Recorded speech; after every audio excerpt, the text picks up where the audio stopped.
નમસ્કાર ખેડૂત મિત્રો, હરેકૃષ્ણ ફાર્મ ટેકમાં હું વીરેન ચુડાસમા આપ સૌ ખેડૂત મિત્રોનું ફરીથી હાર્દિક સ્વાગત કરું છું. આપણે અત્યારે ઈડર તાલુકાના લાલોડા ગામે આવી ગયા છે કે જે એવા પ્રગતિશીલ ખેડૂત એવા આપણા પટેલ જગદીશભાઈ કે જેમણે અમારી હરેકૃષ્ણ ફાર્મ ટેકનું ખાતર એવું મેજિક પ્લસનો તેમની વાલોડની અંદર ઉપયોગ કરી અને સારું પરિણામ મળ્યું છે.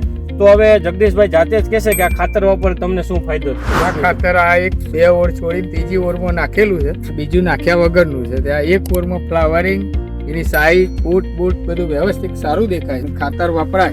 બીજા ખેડૂતોને ભલામણ કરીએ છીએ કે આ ખાતર વાપરવું જોઈએ. આ આડની અંદર તમે આપણું મેજિક પ્લસ વાપરેલું છે રેડી, અને બીજી સામે આ આડની અંદર નથી વાપરેલું. ખેડૂત મિત્રો, જો આવી રીતના જગદીશભાઈને અમારું મેજિક પ્લસ વાપરવાથી તેમને વાલોની અંદર શું સારું પરિણામ મળ્યું છે. તો જો આ કોઈ ખેડૂત મિત્રોને ખાતર વાપરવું હોય તો નવદુર્ગા એગ્રો એજન્સી ઈડર અરવિંદભાઈ દવેને ત્યાં મળી જશે. આભાર.